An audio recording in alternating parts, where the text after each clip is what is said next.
नमस्कार बच्चों, मैं सुमित्रा गौतम। आज हम हिंदी का पाठ 2 पढ़ेंगे। पाठ का नाम है लाख की चूड़ियाँ। इस पाठ के लेखक हैं बच्चों कामता नाथ जी। तो बच्चों, इस पाठ में हम ये सबसे पहले जानेंगे कि लाख क्या होता है। लाख एक प्रकार का पदार्थ होता है जो लाल रंग का होता है, जिससे चूड़ियाँ बनती है और कई चीज़ें भी बनती है। इस पाठ के माध्यम से लेखक ये बताना चाह रहे हैं कि वर्तमान में सभी कार्य मशीनों से होने लगे हैं और जिसका प्रभाव क्या हुआ है, कई लोगों के जीवन में पड़ गया है। पहले के लोग क्या करते थे, हाथ से काम करते थे। अब उनका रोजगार छिन गया, क्योंकि अब सभी लोग क्या करने लगे हैं, मशीनों से काम करने लगे हैं। पहले क्या था, लाख की चूड़ियाँ बनती थी और अब काय की चूड़ियाँ बनने लगी है, कांच की चूड़ियाँ बनने लग गई है। तो इस पाठ में यही बताया गया है कि इस पाठ में एक कारीगर था जिसका नाम था बदलू। वो क्या करता था, अपने हाथ से लाख की चूड़ियाँ बनाता था और लाख की चूड़ियों का व्यापार करता था। लेकिन धीरे धीरे क्या हुआ कि लाख की चूड़ियाँ बिकना बंद हो गई और कांच की चूड़ियाँ आ गई और बदलू का जो व्यापार था वो कम हो गया। अर्थात हाथ से काम करने वाले धंधे बंद होते जा रहे थे। समय के साथ साथ क्या होता जा रहा है, उनके जो पैतृक धंधे थे ना, अर्थात जो उनके परदादा दादा काम करते थे, वे सब काम उनसे छूटते जा रहे थे। तो बच्चों, इस पाठ का मैं सारांश अब आपको बताऊंगी कि इस पाठ में ये बताया गया है कि लेखक जब छोटे थे तो उनकी जब गर्मी की छुट्टियां लगती थी तो उनके पास ही के गांव में उनके मामा जी रहते थे। उनके मामा जी के पास वो गर्मी की छुट्टियों में चल जाया करते थे और वो जब जाते थे मामा के यहाँ, तो वहाँ जा कर के वो एक बदलू नाम का व्यक्ति रहता था, उसको वो बदलू काका कहते थे। तो वो उनके पास मिलने के लिए जाते थे। और बदलू काका क्या करते थे, बदलू काका लाख की चूड़ियाँ बनाने का काम करते थे। उनकी चूड़ियाँ बहुत प्रसिद्ध थी बच्चों। उस गांव की औरतें तो पहनती थी, लेकिन दूसरे गांव की स्त्रियां भी उनकी चूड़ियाँ खरीदती थी। तो बच्चों, क्या हुआ कि जब भी लेखक मामा के यहाँ जाते ना, तो वहाँ पर वो बदलू काका के यहाँ जाते और बदलू काका क्या करते थे कि उनके लिए लाख की रंग बिरंगी गोलियाँ बना करके रखते थे और उससे लेखक ले लिया करते थे। वो लेखक को दे देते थे और लेखक उनसे खेला करते थे।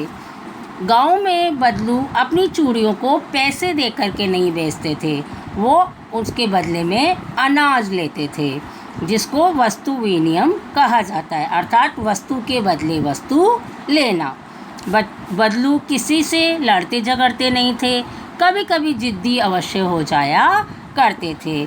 जैसे किसी की शादी हुई तो उनको वो चूड़ियाँ देते ना, तो उनसे मुंह मांगी रकम मांगते थे और कहते साथ में सामान भी देना पड़ेगा। इसके अतिरिक्त तो उनमें प्रेम भरा हुआ रहता था।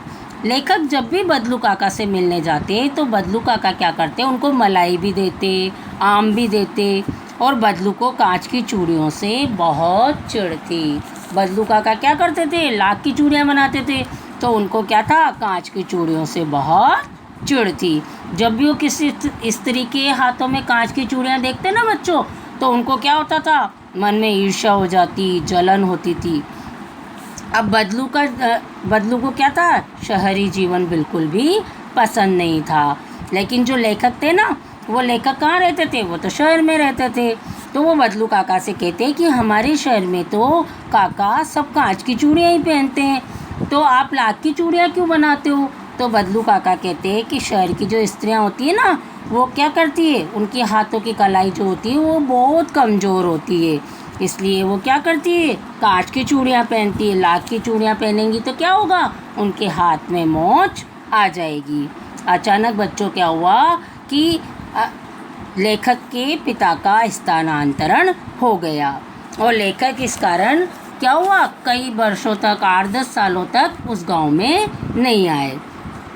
अब लेखक तो बदलू को भूल ही चुके थे, क्योंकि उस समय लेखक बच्चे थे और जब लेखक बड़े हुए तो बड़े होने के बाद में जब उनका पिता का स्थानांतरण वापस उस गांव के पास हुआ तो वहाँ आए वहाँ आए तो उनके मामा के गांव मिलने गए।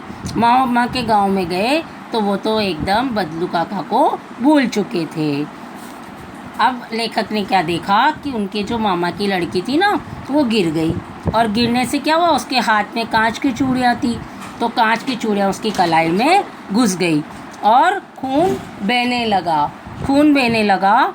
तो अचानक लेखक ने देखा कि अरे बदलू काका की लड़की के हाथों में से खून बह रहा है। तो उसने मलाई और उसने क्या करा, उनके हाथों में, सॉरी बच्चों, उन्होंने उनके हाथों में क्या करा कि डिटोल लगा दी, मल्लम पट्टियाँ कर दी, और वो खून बहता हुआ रुक गया। लेकिन जैसे ही उनको अचानक क्या याद आई, अचानक उनको याद आ गया कि अरे बदलू काका थे ना, वो लाख की चूड़ियाँ बनाते थे, और लाख की चूड़ियाँ हाथों में घुसती भी नहीं हैं। तो शाम को लेखक बदलू काका से मिलने के लिए उनके घर के वहाँ पहुँचे। तो बदलू काका नीम के पेड़ के नीचे चारपाई बिछा करके लेटे हुए थे। लेखक ने अपना परिचय दिया तो बदलू काका ने लेखक को पहचान लिया। बदलू का शरीर क्या था, बहुत कमज़ोर हो गया था, दमे की तरह उनके खांसी भी उठ रही थी। लेखक ने बदलू काका से काम के बारे में पूछा तो बदलू काका ने कहा, काम तो कई साल पहले बंद हो चुका है, मेरी बनाई चूड़ियाँ कोई नहीं पहनता, सब शहर से कांच की चूड़ियाँ लाते हैं, कांच की चूड़ियाँ पहनने लगे। बदलू काका के जो शब्द थे वो बहुत दुख भरे थे। बच्चों, बदलू काका ने जब ये कहा ना कि मेरी चूड़ियाँ कोई नहीं पहनता, तो उनके शब्दों में दुख दिखाई दे रहा था।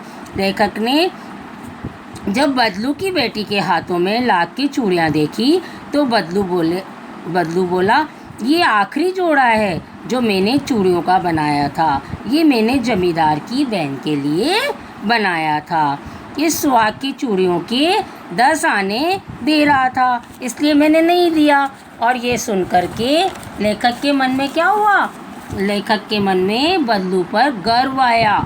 लेखक ने सोचा कि अरे ये तो बहुत गर्व की बात है, बदलू का व्यक्तित्व तो कांच की चूड़ियों की भांति टूटने वाला नहीं है। बदलू कैसा व्यक्ति है, स्वाभिमानी व्यक्ति है, जभी तो चूड़ियों को कम कीमत में बेचकर उसने अपने नियम को नहीं तोड़ा। तो बच्चों, इस पाठ के माध्यम से लेखक ने यही बताना चाहा है हमको कि मशीनों ने हाथ से काम करने वालों का रोजगार छीन लिया है। तो बच्चों, ये मैंने क्या पढ़ाया आपको, क्या समझाया? मैंने ये लाख की चूड़ियाँ पार्ट 2 का सारांश समझा दिया। अब आप क्या करना बच्चों, अब आप इस पाठ को पढ़ना और इस पाठ की रीडिंग लगाना, इस पाठ को अच्छी तरह से पढ़ना, समझना, और उसके बाद बच्चों इसके प्रश्न उत्तर करना। प्रश्नों के उत्तर आपको इसी में मिल जाएंगे। तो बच्चों, धन्यवाद।